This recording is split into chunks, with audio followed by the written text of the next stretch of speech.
Bom, pessoal, sejam bem-vindos a mais uma monitoria. E na monitoria de hoje, eu acho que é a última antes da ADCC 2 que vocês vão ter dia 24, salvo engano.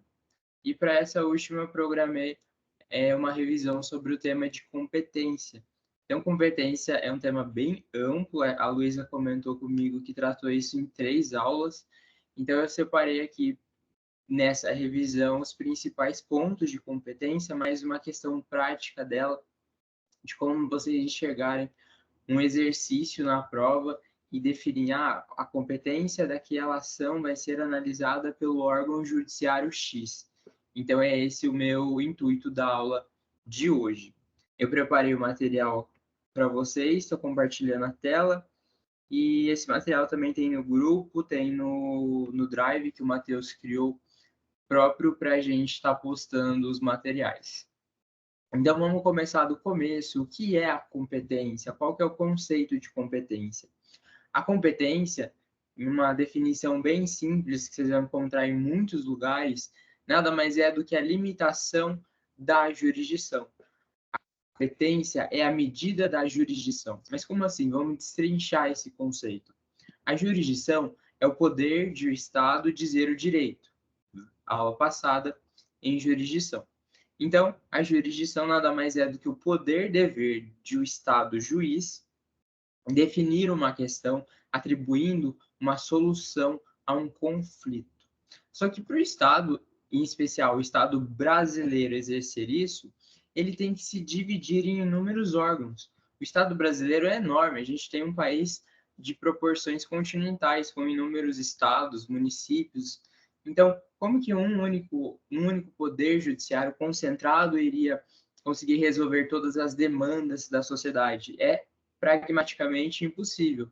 Então, para isso, o Estado brasileiro se dividiu em inúmeros órgãos que lhe foram atribuídos por lei a chamada competência. Lhe foram atribuídos quais matérias, quais conteúdos aquele órgão determinado do Poder Judiciário caberá a ele analisar. Então, ele é a medida da jurisdição, porque a jurisdição, dividindo-se em órgãos do Poder Judiciário, vai ser limitada pelo conteúdo de que cada órgão daquele ficou encarregado pela lei de analisar, de proferir uma decisão. Então, se eu tenho um órgão determinado X em um estado, ele terá inúmeras atribuições de matérias que ele pode analisar e matérias que ele não pode analisar.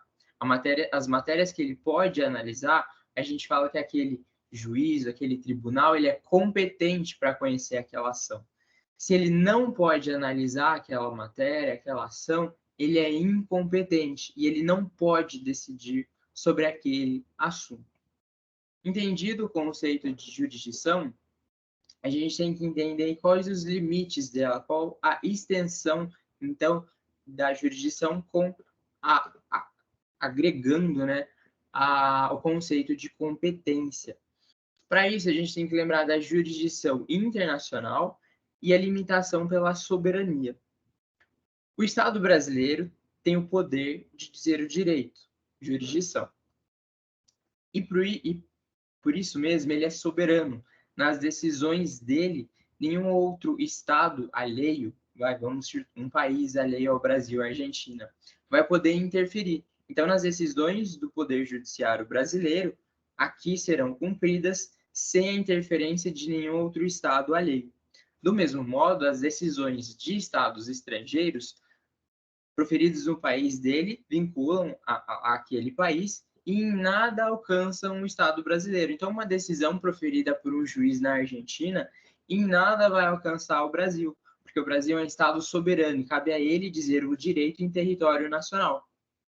Então, em regra, uma decisão estrangeira, uma decisão proferida pelo Poder Judiciário de outro Estado, de outro país alheio ao Brasil, em regra, não produz efeito nenhum no Brasil, porque o Brasil, dotado de soberania, cabe somente a ele dizer o direito no território nacional. Então, as sentenças proferidas por outro Estado soberano são a emanação do poder de outro Estado soberano diferente do Brasil. Então, por isso, as decisões desses estados estrangeiros, elas não terão cumprimento em solo nacional, em regra. Então, um exemplo, uma decisão de um juiz na Argentina sobre uma demanda que lhe foi posta. Em regra, essa demanda não vai ter executoriedade, não vai ter cumprimento algum no Brasil. Por quê? Porque foi proferido por Estado alheio, Estado que, com a sua própria soberania. Então, ele que vai executá-la, ele que vai cumprir aquela decisão. Mas, em alguns casos, a gente pode ter a homologação dessa decisão estrangeira em território nacional. Se uma decisão estrangeira passar pelo processo de homologação, ela passará a ser exigida em território nacional. Então, ela é uma exceção à regra. Uma decisão que um Estado estrangeiro faz e essa decisão venha a ser homologada em território nacional, ela passa a ser executável, ela passa a ser vinculante ao Estado brasileiro. E ele devendo, então, ele deverá, então, utilizar-se de todos os meios que ele possui para cumprir aquela decisão que foi homologada em território nacional e por isso ela tem efetividade, ela deve ser cumprida.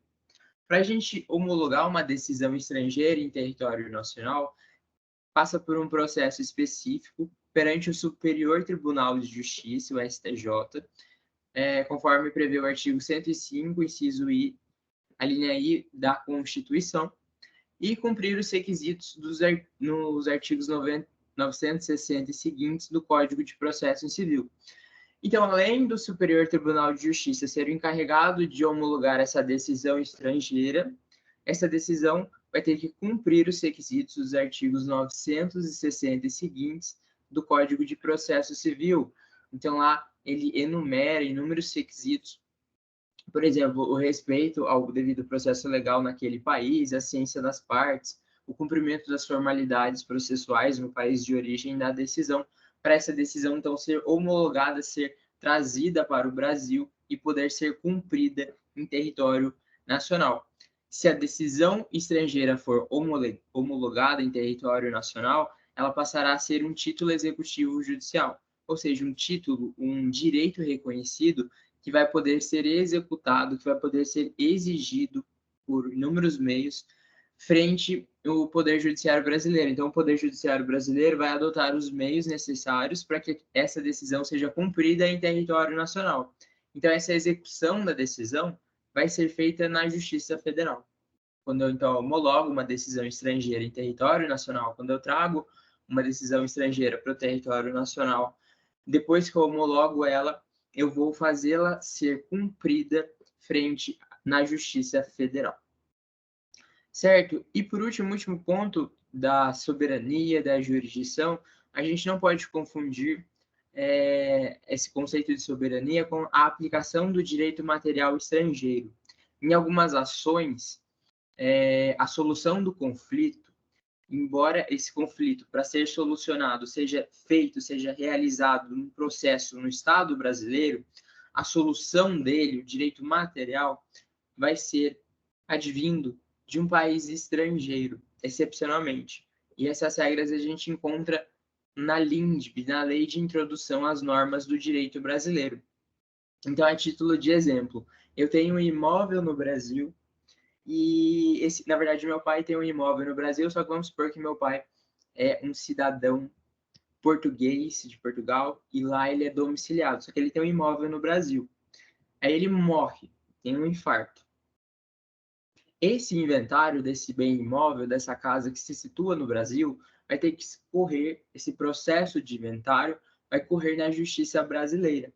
Só que as normas de Portugal, o direito material de Portugal, se for mais benéfico para mim, enquanto herdeiro, ele vai ser a solução para essa sucessão, esse inventário que vai dividir aquele imóvel, que vai passar o imóvel que era do meu pai para mim. Então, o direito material, em alguns casos, pode ser do Estado estrangeiro, e isso não limita, isso não relativiza a soberania do Brasil. Ele ainda diz o direito. O Brasil ainda está dizendo o direito sobre aquele processo de inventário em qual eu vou passar os bens da pessoa que morreu para os seus herdeiros, mas ele só está adotando a lei do país estrangeiro em virtude da peculiaridade do caso, qual seja, o meu pai, nesse exemplo, ele é cidadão português e lá era domiciliado. Partindo, então, tendo essa noção básica, né, tanto de jurisdição, dos limites internos e externos e o conceito de competência, agora a gente vai para a jurisdição, os conceitos de jurisdição exclusiva e concorrente. Esses conceitos dizem respeito à análise de ação. Ação que ou vai ser proposta em solo nacional, então, ou seja, essa ação pode ser proposta no território brasileiro, ou ela tem que ser proposta em outro estado, por algum motivo do caso concreto. Então, como assim? Algumas ações, elas terão caráter de jurisdição concorrente da justiça brasileira. Então, pela própria palavra concorrente, que ocorre ao mesmo tempo. Algumas ações que versam sobre determinadas matérias podem acontecer tanto em solo nacional, ou seja, no Brasil, quanto ao mesmo tempo que ela está acontecendo aqui no Brasil, ela pode ser ajuizada em outro estado. Então, vamos supor, ela está ocorrendo no Brasil, eu ajuizei uma ação X, mas eu também, por algum motivo, talvez alguma relação com outro país, enfim, eu ajuizei aquela ação no Chile. Então, a competência do Brasil é concorrente. As duas ações podem correr simultaneamente e nada uma afeta a outra. Para esses critérios, para essas ações concorrentes, então elas podem ser ajuizadas tanto no Brasil quanto em outro país. Só que isso é uma possibilidade, é uma opção que o autor da ação vai fazer. Se ele quiser ajuizar essa ação somente em país estrangeiro, então um exemplo que eu dei, eu ajuizo essa ação no Chile, eventualmente eu vou poder, e não ajuizei no Brasil, eventualmente com uma decisão no Chile, eu vou poder passar pelo processo de homologação daquela decisão que teve lá no Chile e trazer aquela decisão para o Brasil. Veja, eu não iniciei uma ação no Brasil, nessa hipótese. Eu trouxe uma decisão do Chile para o Brasil, então eu homologuei a decisão estrangeira, sem abrir uma ação no Brasil, porque elas são concorrentes. Ela podia acontecer aqui no Brasil, mas nada impedia que ela acontecesse lá no Chile. E as hipóteses de jurisdição concorrente, agora é a parte chata, é decoreba. São os artigos 21 e 22 do Código de Processo Civil. E como que a gente guarda isso? Lendo os artigos, abrindo o código e lendo. Então, eu vou abrir aqui o CPC no site do Planalto. Eu acabei de ver que tem alguém, né? A Emanuela Maria da Silva. Bem-vinda, Emanuela. Se tiver alguma dúvida, pode abrir o chat, pode abrir o microfone e sem problema nenhum que eu estou aqui para tirar dúvida. Só o chat que é meio ruim porque eu não tenho acesso como eu estou transmitindo a minha tela, tá bom? Então vamos lá. Compete à autoridade judiciária brasileira processar e julgar as ações em que? Então, do que eu falei, jurisdição concorrente, o artigo 21 e o artigo 22 trazem as hipóteses de ações que podem ser ajuizadas tanto no Brasil quanto em outro estado estrangeiro. Se essa ação for ajuizada só no estado estrangeiro, ela eventualmente pode ser homologada, trazida para o Brasil. Então, quais são as hipóteses? Inciso 1. O réu, qualquer que seja a sua nacionalidade, ele tiver domicílio no Brasil. Então, o réu daquela ação, ele mora no Brasil. Eu vou poder ajuizar uma ação aqui. Inciso 2. No Brasil, tiver de ser cumprida a obrigação. Então, nessa ação, por exemplo, o pagamento, a entrega de uma coisa tem que ser cumprida no Brasil. Então, eu vou poder ajuizar essa ação no Brasil. Inciso 3. O fundamento seja fato ocorrido ou praticado no Brasil. Então, o fundamento, o lastro daquela ação que eu estou ajuizando na justiça brasileira foi um fato, um acontecimento em solo nacional. Então, a justiça do Brasil é competente para conhecer aquela matéria. Veja que esses três incisos são muito amplos, muito subjetivos. Realmente são inúmeras hipóteses que eu posso vir a encaixar nesses três incisos e falar, não, essa ação vai ser ajuizada no Brasil. E o artigo 22, então, complementando em algumas o artigo 22, então, ele traz algumas hipóteses mais específicas. Ele vem assim: compete ainda à autoridade judiciária brasileira processar e julgar as ações.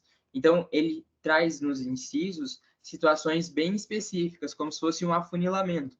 Então, em ações de alimentos, ações de alimentos que o legislador fala, como vocês não tiveram direito das famílias, é a famosa pensão alimentícia, né? A pensão que geralmente, mas não é regra, pode ter outras exceções, o pai paga para o filho, né? Acho que todo mundo conhece aí um caso, um familiar, que o pai paga a pensão, que são esses alimentos, né? O termo jurídico correto, então é o pai pagar alimentos ao filho.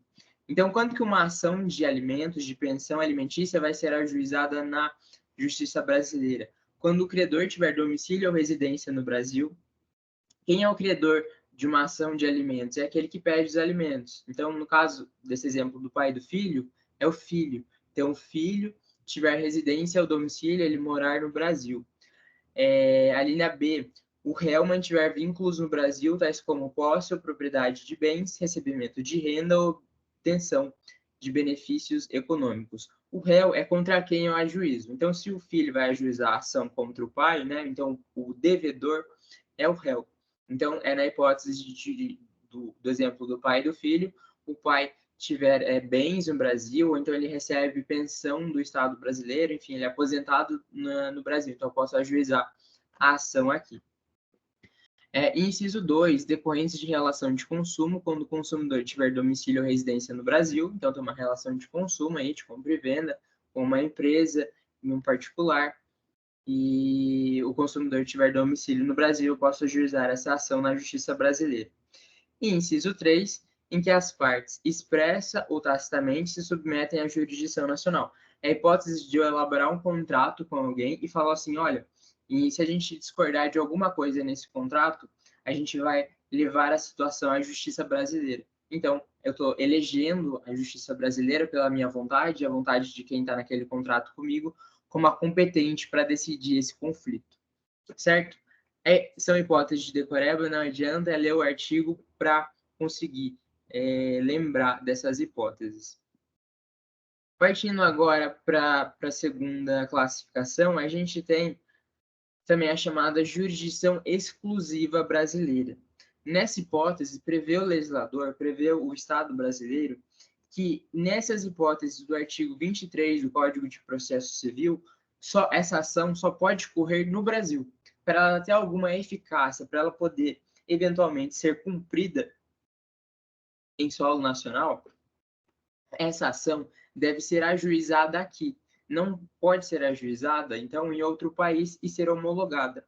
A principal consequência da jurisdição exclusiva, ou seja, que o Estado brasileiro é o único para julgar aquela ação, é que se eu ajuizar essa ação em outro estado diferente do Brasil, ela nunca vai poder ser homologada aqui, porque ela tem que ser ajuizada, ela tem que ser iniciada e processada aqui.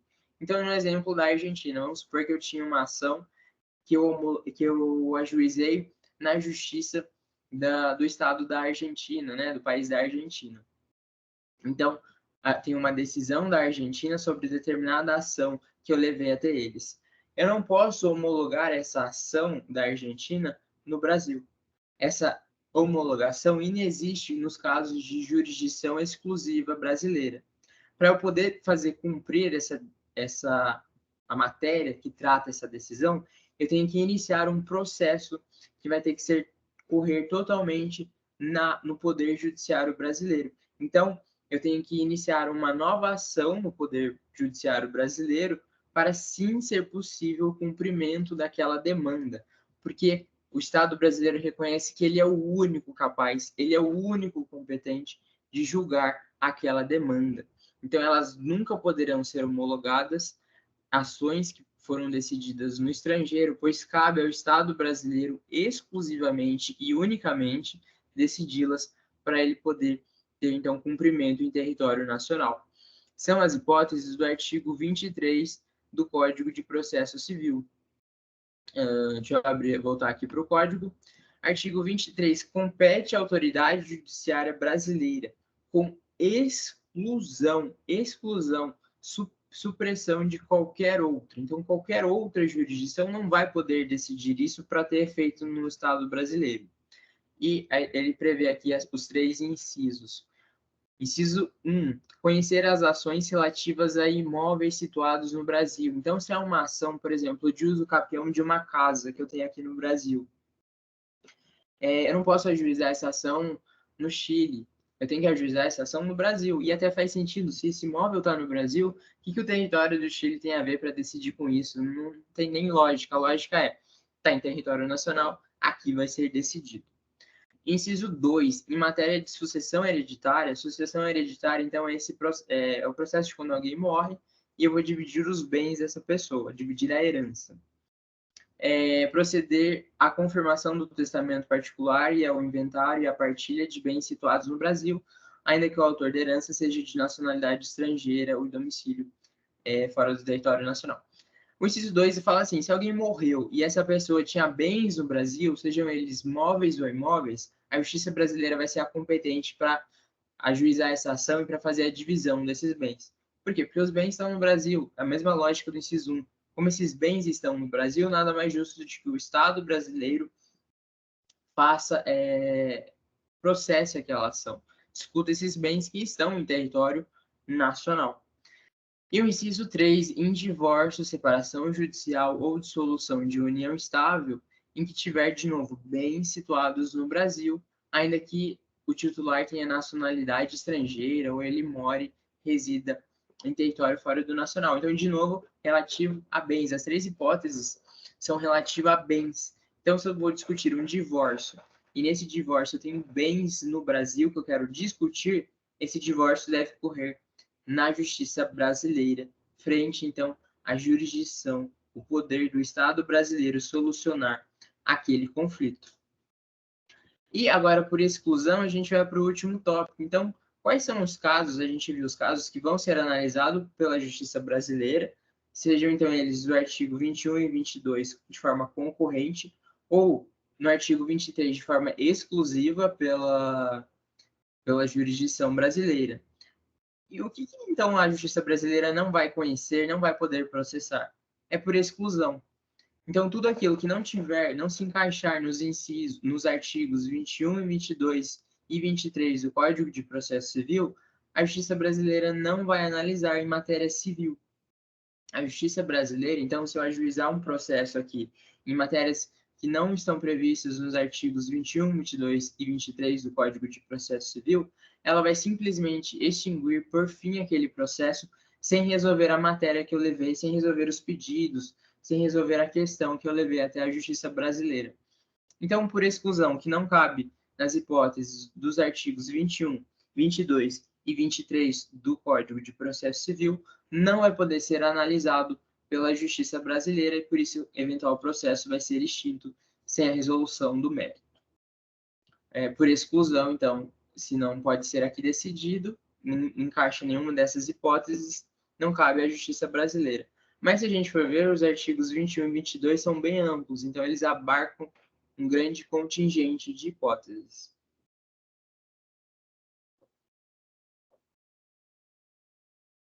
Agora que a gente já viu, então, quais são os casos de ações que a justiça brasileira vai poder conhecer, a gente tem que definir, então, quais os critérios para definir a competência, a divisão aqui em território nacional. Então, agora, esquecendo os outros estados, a gente já decidiu, não, a justiça brasileira é a competente para conhecer aquela ação. Então, feito isso, agora a gente vai partir para as regras de competência interna que vão definir o órgão do Poder Judiciário que será competente para analisar aquele processo, aquela demanda daquelas pessoas. Para isso, o legislador ele tratou de criar 4 principais critérios, então, esses que norteiam a distribuição da jurisdição pelos órgãos em território nacional.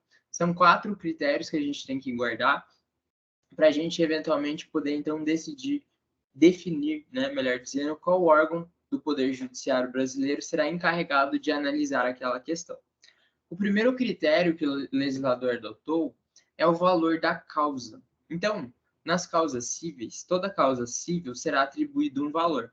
Então, de acordo com esse valor dessa causa, a gente vai poder definir qual órgão do judiciário vai analisar aquela questão. O principal exemplo é a existência de juizados especiais cíveis frente à justiça comum. Então, em causas que vão até o valor de 40 salários mínimos, eventualmente eu posso escolher se eu vou ajuizar essa demanda no juizado especial civil ou se eu ajuizo na justiça comum. E qual é o benefício? Então, por que eu vou escolher o juizado especial civil? Porque ele é mais rápido, ele é mais célere do que a justiça comum.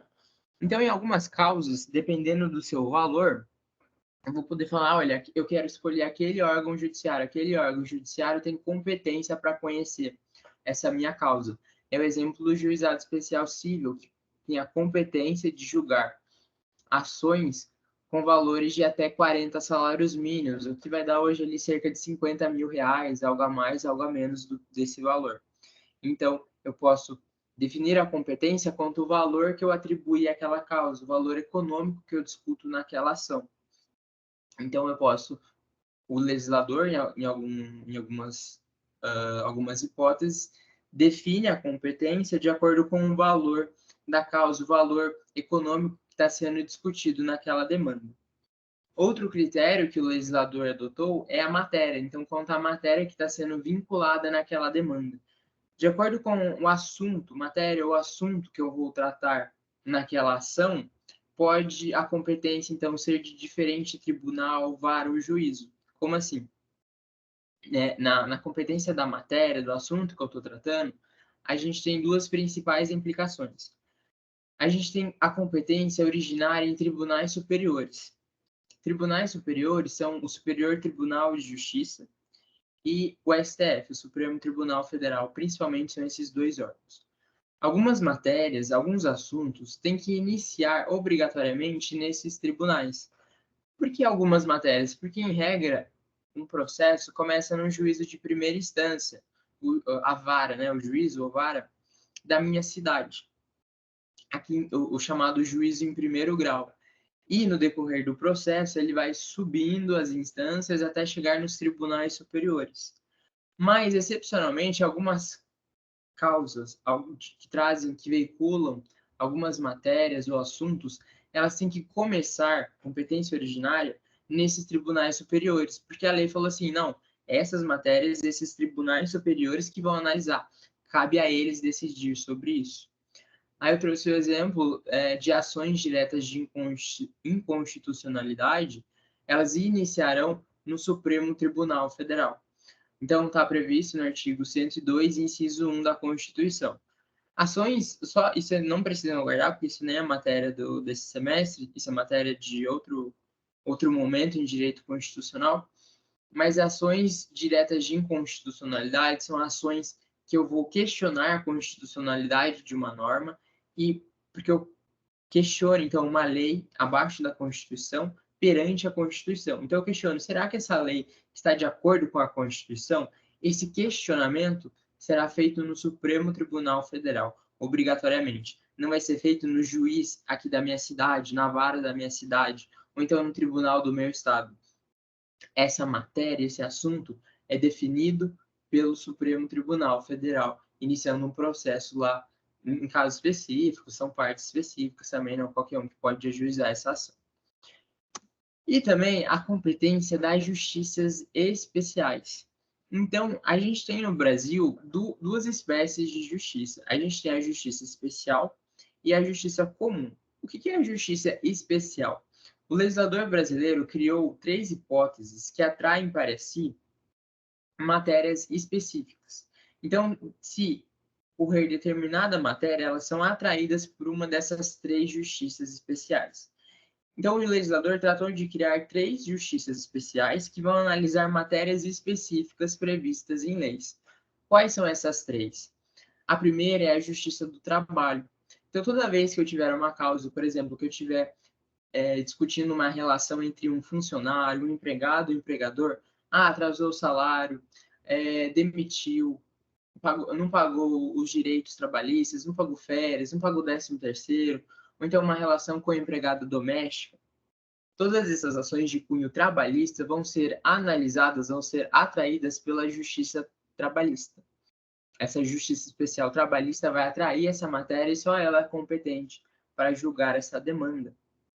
As hipóteses de que das matérias que a Justiça Trabalhista vai tratar está lá na Constituição, no artigo 111, mas em linhas gerais são matérias que versam sobre relações entre empregado, empregador, funcionário, salário, férias, 13º e demais questões trabalhistas. A gente também tem a Justiça Eleitoral, com competência atribuída lá no artigo 118 da Constituição. Mas, em linhas gerais, a Justiça Eleitoral vai julgar as matérias de cunho eleitoral. Então, a impugnação, por exemplo, da candidatura de um vereador. Aquele vereador não devia ter sido eleito por XYZ. Onde que eu vou discutir isso? Na Justiça Eleitoral. E, por fim, a terceira e última justiça especial é a Justiça Militar, prevista no artigo 122 da Constituição Brasileira. Então, a Justiça Militar vai julgar crimes cometidos por militares no exercício das suas funções. Então, exemplo, imagina um policial militar que no exercício da sua função, ou seja, enquanto ele está patrulhando, por exemplo, ele eventualmente mata algum inocente. Como ele estava no exercício da função dele, esse eventual crime a ser apurado vai ser atraído, vai ser julgado pela Justiça Militar. Então, a gente tem 3 justiças especiais que atraem essas matérias específicas para si, sejam elas a Justiça Trabalhista, a Justiça Eleitoral e a Justiça Militar. Tá, só que nem toda causa versa sobre essas 3 matérias, esses 3 assuntos, realmente. Então, quando não a causa, aquela ação não versar sobre essas 3 matérias, de forma residual, então tudo que não for da Justiça Especial, eu vou jogar para a Justiça Comum. Então, vou ver assim, não é hipótese de matéria da Justiça Especial, eu vou direto para a Justiça Comum. A Justiça Comum vai ser a competente, então, para analisar aquela ação. Só que dentro da Justiça Comum, a gente ainda tem uma subdivisão. A gente divide a Justiça Comum em federal e estadual. A Justiça Comum Federal, ela vai conhecer as ações, então, de forma residual, que não são das justiças especiais, mas que nessa ação a União, o governo federal, seja parte. Então, ou a União é o autor da ação, ou a União é o réu daquela ação. Isso está previsto no artigo 109 da Constituição. Então, eu vi uma ação que ela não é matéria da Justiça Especial. Aí eu vou para a hipótese da Justiça Comum. Mas eu vi que nessa ação eu vou discutir contra a União. Então, eu sou o autor e a União é o réu. Por conta disso, enquanto a União ser parte naquela ação, é atraída para a Justiça Comum Federal aquela demanda. Então, eu vou distribuir aquela ação para a Justiça Federal, porque a União faz parte daquela ação. Ela é ou autora ou ré daquela ação. É a regra geral do artigo 109 da Constituição. Só que de forma ainda mais residual. Então, se não for hipótese de justiça especial e se não for hipótese de justiça comum federal, então a União não faz parte daquela ação, eu vou atribuir aquela demanda para a justiça comum estadual. Então, toda matéria que não for, é por eliminação, não for de nenhuma das hipóteses da justiça especial, tampouco da justiça comum federal, eu vou atribuir ela para a justiça comum estadual. Então, por exemplo, a gente está falando de ação de alimentos, vai. Eu vou pedir alimentos, a pensão alimentícia para o meu pai. Veja que é uma relação entre particulares, é uma matéria de direito civil, então não é matéria da justiça trabalhista, não é da justiça eleitoral, não é da justiça militar. As partes quem que são? São 2 particulares, eu e meu pai. Então, a única justiça que sobrou por eliminação é a justiça comum estadual. Primeiro, porque a matéria é de direito civil, não se encaixa em nenhuma hipótese especial, e as partes que participam, nenhuma delas é a União. Então, eu vou ajuizar essa demanda na justiça comum estadual. Essas são as principais regras da competência quanto à matéria. A gente também tem a competência funcional. A competência funcional diz respeito à organização do próprio poder judiciário em como ele vai atribuir a sua atuação. Então, são situações que uma ação já está ali ajuizada, só que eu tenho que, por exemplo, me comunicar com outro órgão do poder judiciário para definir qual que vai ser a função no decorrer daquele processo. Então, a divisão do funcionamento de diferentes órgãos do Poder Judiciário que vão atuar no mesmo processo. A funcional é a mais, não traz muitos efeitos, a prima facie, né? Muitos efeitos práticos, mas ela é importante a gente saber em casos específicos, por exemplo, se eu tenho uma penhora deferida por um juiz da cidade X, mas essa penhora tem que ser executada lá na cidade Y, porque é lá que o bem se encontra. Então, a gente tem regras no Código de Processo Civil que vão delimitar como que vai se dar essa função dos diferentes órgãos do Poder Judiciário. E, por último, a gente tem, e essa é a mais importante e longa, a competência quanto ao foro ou territorial. A competência quanto ao foro nada mais é do que a atribuição do local pelo qual determinado órgão judiciário é responsável. O foro nada mais é do que a extensão territorial de atuação de determinado órgão do Poder Judiciário. Então, a competência em razão do foro nada mais é do que determinar o local adequado para eu ajuizar uma ação frente a um órgão que é responsável por esse local. Então, cada órgão do Poder Judiciário tem o chamado de foro, a extensão territorial que lhe é atribuída à competência, os limites territoriais, limites geográficos mesmo, de que aquele órgão do Poder Judiciário atua. Então, eu defini, olha, nessa cidade, por exemplo, na cidade de Pinda, o órgão judicial adequado para resolver essa questão é a vara de Pinda, porque essa questão se ocorreu aqui em Pinda. Então, nada mais é do que definir o local onde determinada ação deve ser proposta. Porque nesse local que ela vai ser proposta é onde está o órgão judicial que deve conhecer, que deve analisar e solucionar aquele conflito.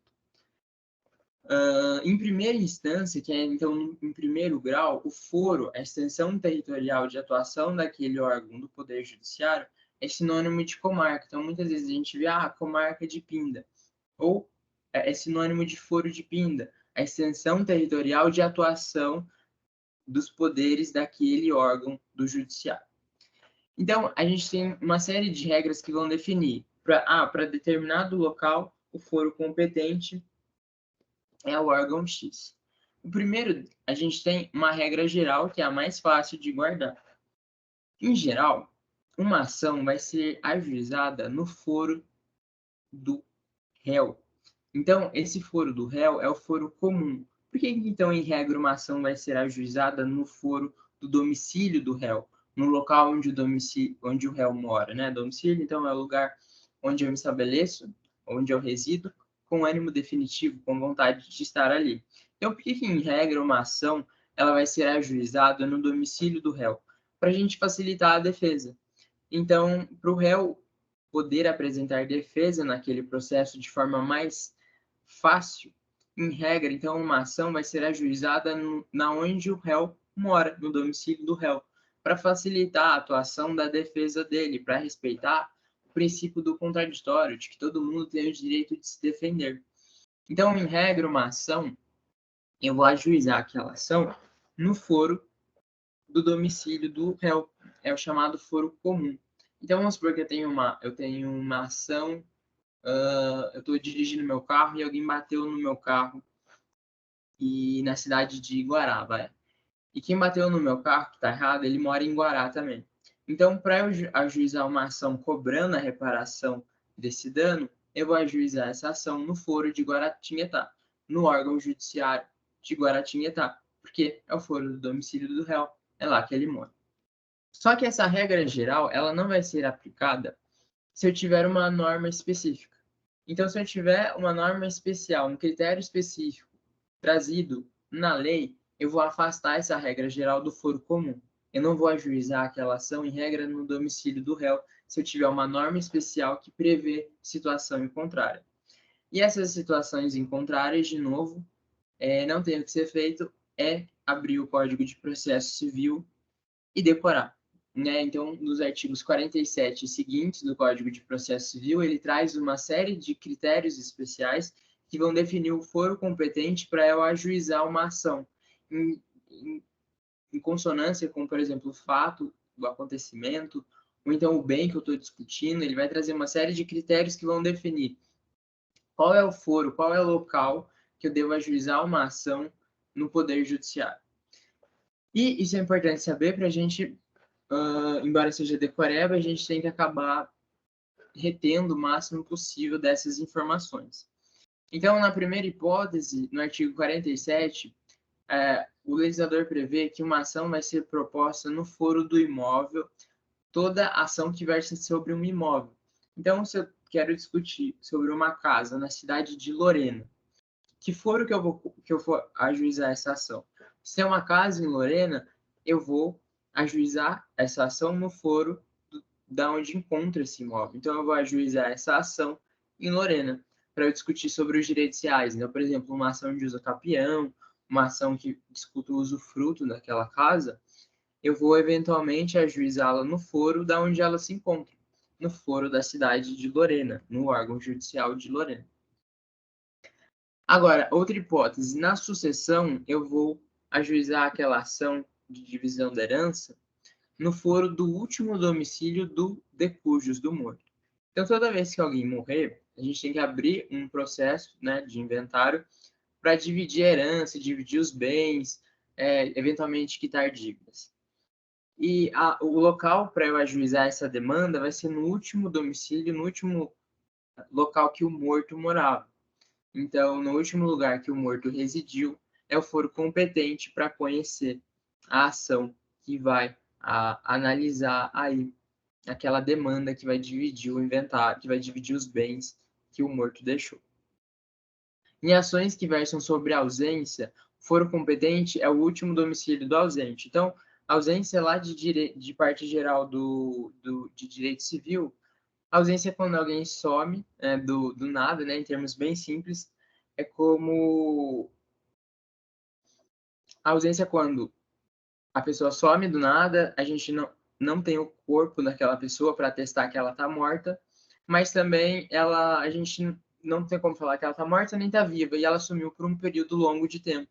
Então, a gente tem uma ação de ausência, que o objetivo dela, no final, é declarar a morte presumida daquela pessoa. Então, eu não achei o corpo daquela pessoa, mas no final daquela ação, o juiz vai declarar como presumida a morte daquela pessoa, que ela sumiu aí por um determinado período de tempo, e os bens dela vão ser distribuídos. Enfim, isso é matéria de parte geral do direito civil, mas nessa ação que discuta a ausência de uma pessoa que, entre aspas, sumiu do nada, o foro competente para conhecer ela é o último domicílio do ausente.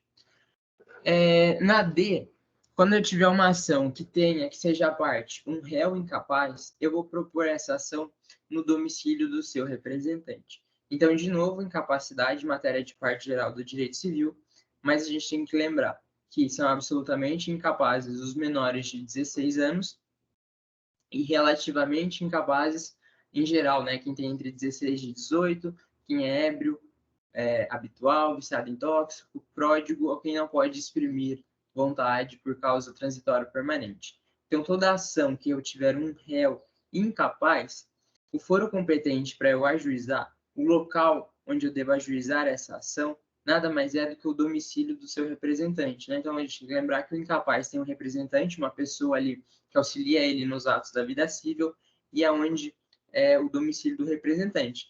Por que o domicílio do representante? Porque o incapaz vai morar com o representante. Então, em outras palavras, é o domicílio do réu.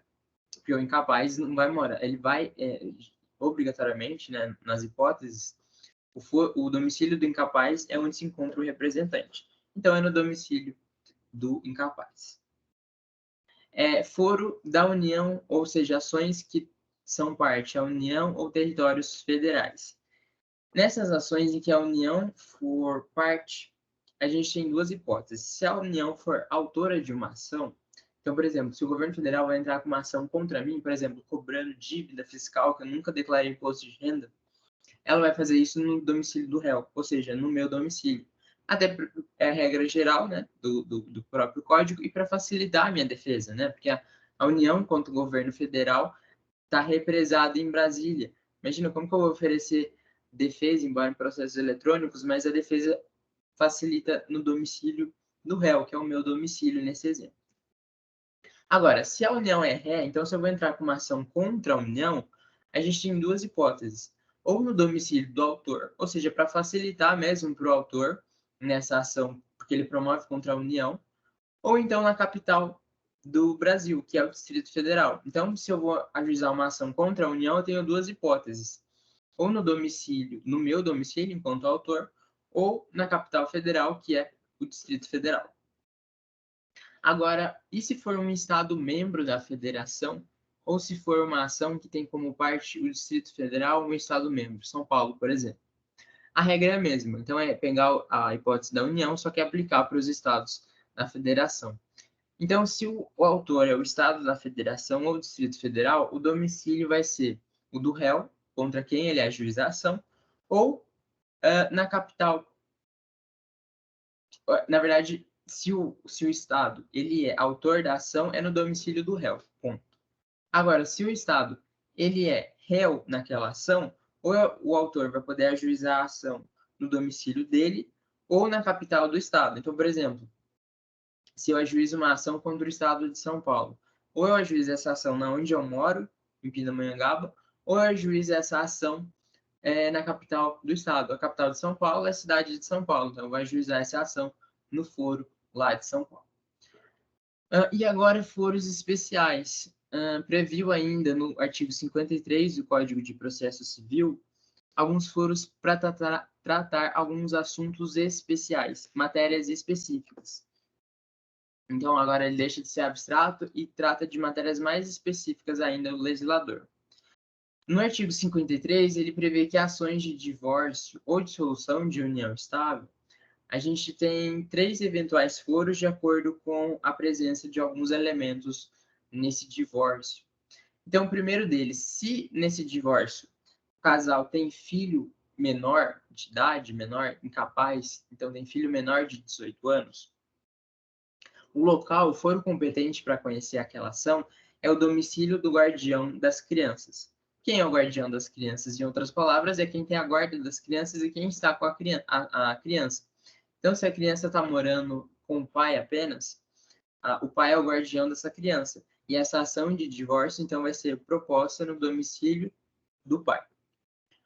Ou, se não houver filho incapaz, então, ou o casal não tem filho algum, ou se tem os filhos são maiores de 18 anos, o foro competente é do último domicílio do casal, é da última cidade onde o casal residiu juntos.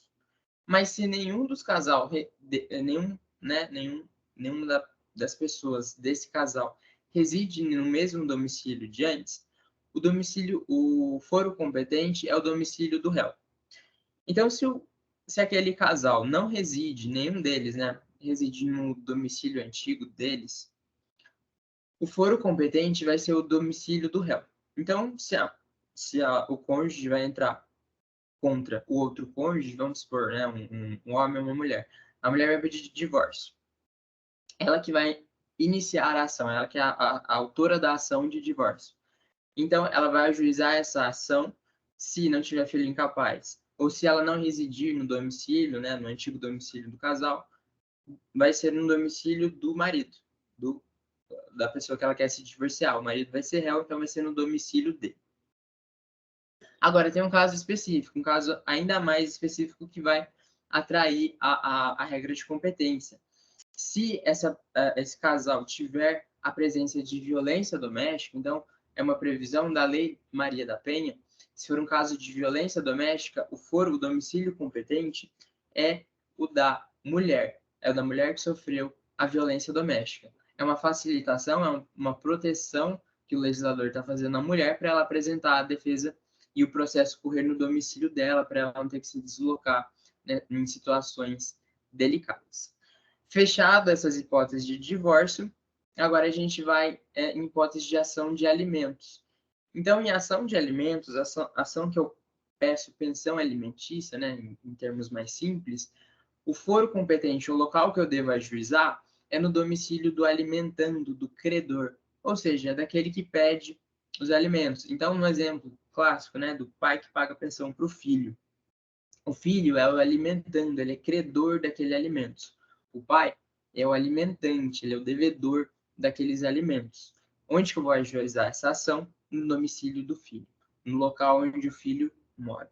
Até então, de forma a proteger o filho, né? Se a gente entender ele como parte vulnerável, que precisa, para facilitar, sei lá, defesa no fórum, numa audiência, no domicílio do filho, do alimentando, é mais fácil.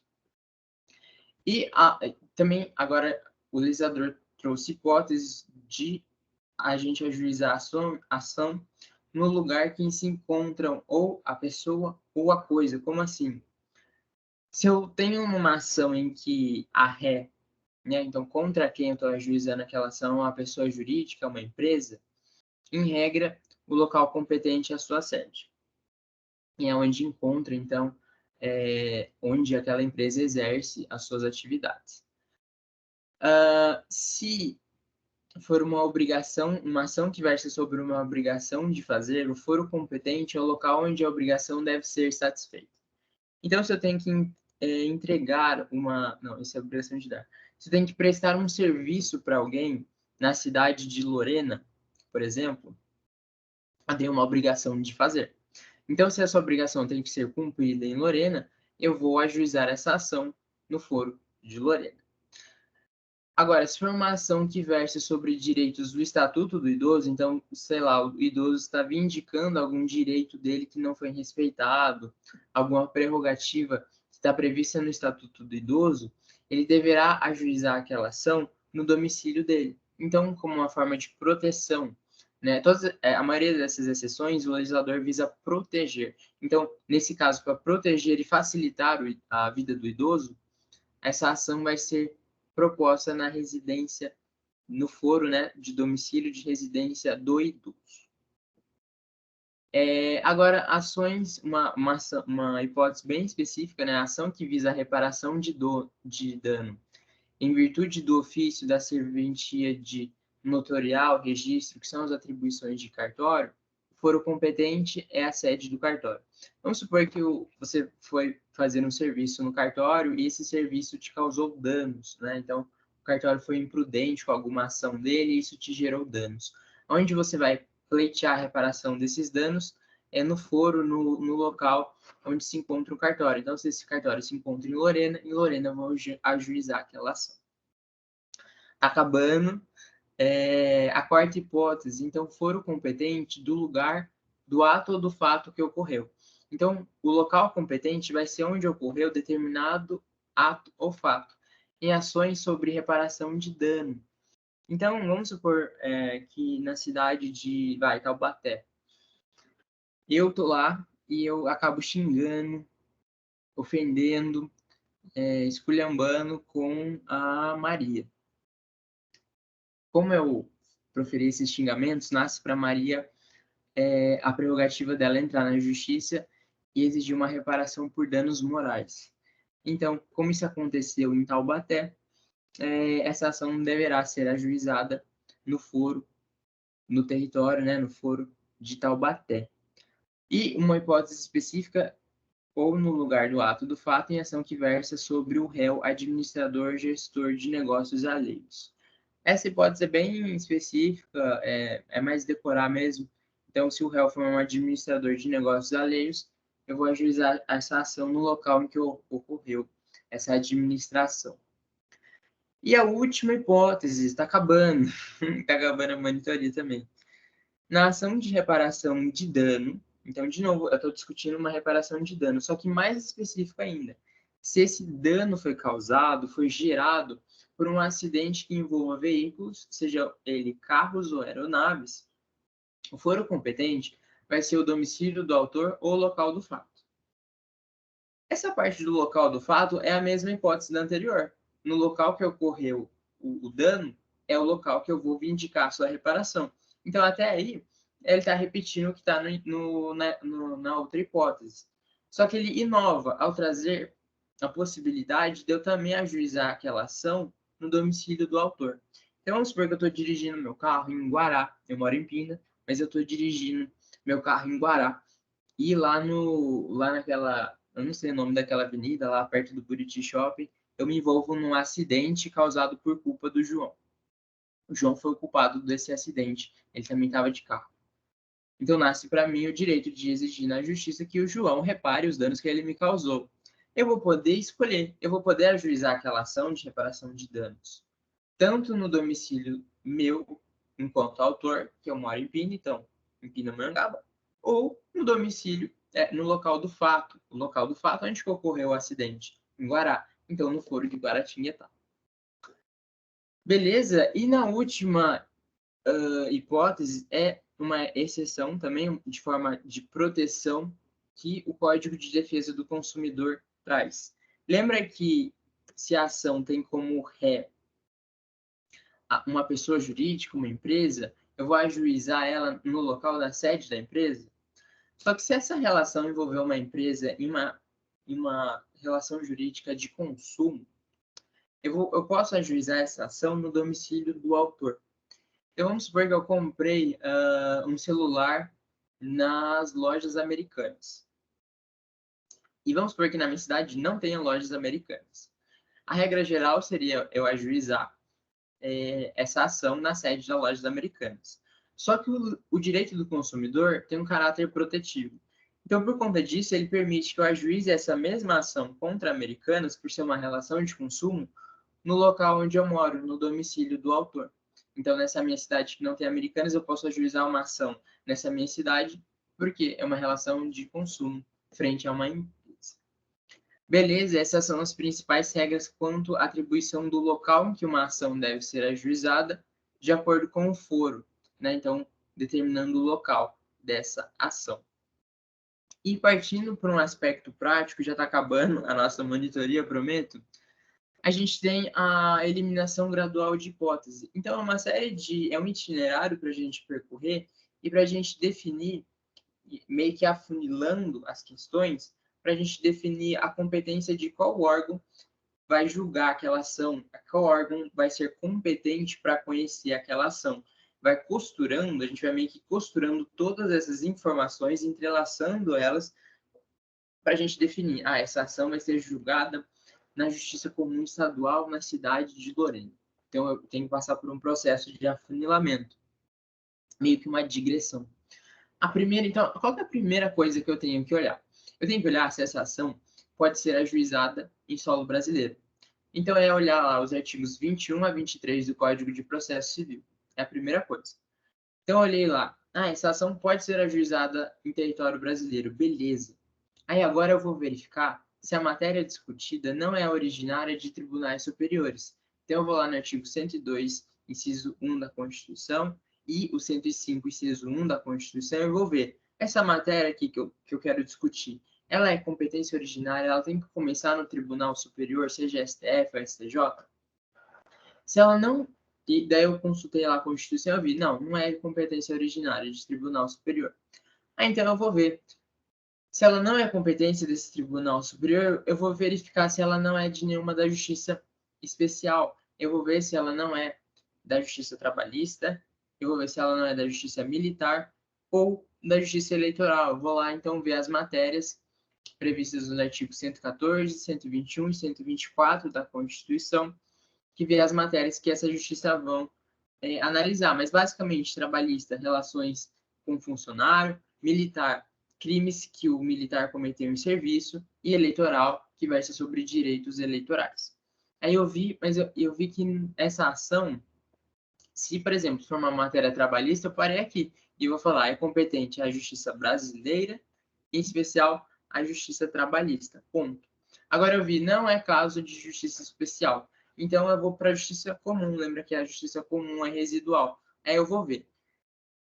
Essa justiça comum, nessa relação, nessa ação, a União é parte? Se a União for parte, de acordo com o artigo 109, vai ser na Justiça Comum Federal.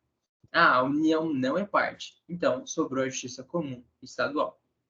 Então é a Justiça Comum Estadual que vai conhecer a minha demanda. Beleza. Feito isso, agora eu vou apurar o foro competente, o local competente para ajuizar aquela ação. Então, são aquelas inúmeras regras que a gente viu no último tópico dos artigos 46 e seguintes do Código de Processo Civil, para a gente apurar o foro, o local que eu vou ter que ajuizar aquela ação.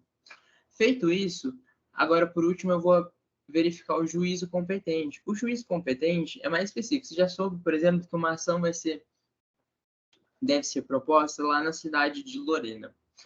Aí a gente tem que só ver se, geralmente, cidades grandes, a gente tem vários juízos, de modo simples, né? A gente tem vários juízos, várias varas naquele órgão do Poder Judiciário que se divide internamente para analisar as demandas. Então, eu vou abrir a lei de organização judiciária daquele estado, né, Lorena, até em São Paulo, para eu ver como que aquele juízo se divide. É bem específico, essa não é mais importante, essa na verdade é para um caso mais prático, né, quando você for advogado. Geralmente a gente para ali no E. A gente apurou o foro competente, a cidade, né, o local que eu devo ajuizar aquela ação, e eu paro por aqui. Já acabando a nossa monitoria, extrapolei um pouco o tempo, eu trouxe uma questão que trabalha alguns conceitos e acho que vai dar para fixar o entendimento de forma mais lógica. Então, a questão traz assim: Carlos e Vitória se casaram na cidade de Tabatinga, Amazonas. Primeira informação. Lá eles residiram por 3 anos e tiveram 2 filhos. Há cerca de 2 anos, eles se mudaram de Tabatinga e foram para a cidade de Tefé, no Amazonas. Beleza. Em razão do desentendimento entre o casal, eles acabaram rompendo o relacionamento. E após a separação, de fato, a Vitória se mudou para Parintins, no Amazonas, enquanto Carlos voltou com as crianças para sua cidade natal, em Eurunepé, no Amazonas. Que nomes estranhos. Tá. Aí a questão traz como última informação que o único imóvel que o casal tem está situado na cidade de Manaus. E daí ele pergunta assim: caso o Carlos queira ajuizar uma ação de divórcio, qual é a cidade, qual é a comarca competente para conhecer essa ação? Daí ele traz aqui em todas as hipóteses as várias cidades que ele enumerou. Então, como a gente resolve essa questão agora no começo, que competência parece tão complicado? A gente joga na eliminação gradual de hipótese. Então, a gente vê lá assim, aquela ação pode ser proposta na justiça brasileira? Pô, é um divórcio, é uma obrigação que vai ser cumprida no Brasil. Então, ela vai ser conhecida, vai ser ajuizada na justiça brasileira, tá? Ok, de acordo com os artigos 21 e 23. Beleza. E agora? Agora eu vou ver se a matéria é de competência originária dos tribunais superiores, se tinha que começar no STF ou STJ. Divórcio não, né, gente? É comum, todo mundo acaba fazendo um divórcio eventualmente, aí começa no juiz de primeira instância, não tem o Supremo Tribunal Federal que fazer o seu divórcio, é o juiz da sua cidade mesmo quem o faz. Então, já vi que não hipótese de competência originária de tribunal superior. Agora eu vou ver, será que a matéria da justiça especial, ele trata sobre relação de trabalho? Não, então não é trabalhista. Militar que cometeu crime não tem nada a ver. E ele trata de direito eleitoral, nada a ver também. Então, são matérias que não são abarcadas pela justiça especial, então eu já elimino elas. Tá, então quem que sobrou? A justiça comum, que é residual. Na falta de especial, a gente joga na comum. Daí na comum, a União é parte? Não, as partes é a Vitória e Carlos, né? A Vitória e Carlos que são parte nessa ação, 2 particulares. Então, Justiça Comum Federal, descarto. Sobrou quem? Justiça Comum Estadual. Olha o funilamento que eu já fiz. Então, eu vi que a Justiça Comum Estadual é competente para conhecer aquela ação. Só que agora, então, o que sobrou? É apurar o foro, é a cidade, o local do órgão judiciário que eu tenho que interpor, que eu tenho que apresentar, interpor não, que eu tenho que apresentar aquela ação de divórcio. E a gente tem que lembrar da regrinha específica das ações de divórcio. Então, nas ações de divórcio, deixa eu ver se eu acho aqui, em que haja filho incapaz, e é isso que a questão deixa, né? Ela fala que eles tiveram 2 filhos, o foro competente é o domicílio do guardião. Então, a questão trouxe que os 2 filhos estão morando com o Carlos. Como os filhos estão morando com o Carlos, o foro competente é onde o Carlos mora, o domicílio do Carlos, porque ele é guardião das crianças. Qual que é o domicílio do Carlos? Então ela fala ali, enquanto o Carlos voltou com as crianças para sua cidade natal, Eurunepé, no Amazonas. Então o foro competente é a cidade de Eurunepé, no Amazonas, alternativa D. Então a questão, ela trabalha de modo bem pragmático como a gente identificar a competência do órgão jurisdicional que deve conhecer aquela matéria. Eu espero que tenha ficado claro. Eu trouxe aqui as principais hipóteses, né, os principais conceitos de competência de forma bem prática, né, de aplicar a competência em exercícios, em questões, já que vocês vão ter prova, mas as competências ainda tem outras matérias, né, como prorrogação de competência, competência relativa absoluta. Não deixem de estudar isso, tem no material da Luísa, e que é importante também para a prova, mas essa parte prática de olhar uma questão e falar, olha, essa ação vai ser julgada em tal justiça, porque tal órgão do Poder Judiciário é competente, é bem importante, por isso que eu trouxe aqui nessa 1 hora enfoque nisso. Qualquer dúvida sobre direito constitucional, teoria geral do processo, pode me mandar. Alguém tem alguma dúvida? A Manuela ou a Rose? Pode falar, Manuela, à vontade. Você não disponibiliza esse material para gente? Você pode repetir que o meu som estava baixo aqui? Você pode disponibilizar esse material para gente? Sim, você está no grupo da monitoria? Eu estou no grupo da sala, não sei. Onde você pegou esse link para entrar? No grupo da minha sala. Isso. Ah, entendi. Manuela, você pode me mandar um WhatsApp? Porque todo esse material tem um grupo da monitoria, e aí eu jogo nesse grupo da monitoria e lá tem um Não, drive. então faz assim, joga no grupo lá que tem a nossa representante, todas as... Não, é que o seu grupo eu não tenho acesso. Tem um grupo próprio da monitoria, que é onde a gente se comunica com vocês. Mas como você não está nesse grupo, você pode pegar o meu WhatsApp e mandar um oi que eu mando para você. Ok, muito obrigada. Tá bom? A sua representante é a Grazi. Grazi. Eu vou ver se eu falo com ela e peço para ela mandar no grupo de vocês, mais fácil. Ok, obrigada. Falo com a Grazi, manda lá no grupo. Tá bom, obrigada. Essa coisa, você tem alguma dúvida ou tá de boa? Não, a princípio tá tudo bem. Tá bom. Então, obrigado a quem participou. Estudem. Eu vou mandar o material. Tenta fazer exercício. Eu preparei mais exercício. Acho que o Matheus vai acabar postando no Instagram também sobre competência. Qualquer dúvida, pode mandar mensagem para mim no WhatsApp, pode mandar no Instagram, que é mais fácil achar eu, Natan Moassab. E tanto de direito constitucional, mas se tiver outra dúvida também pode mandar, porque o monitor a gente tenta ajudar mesmo os alunos.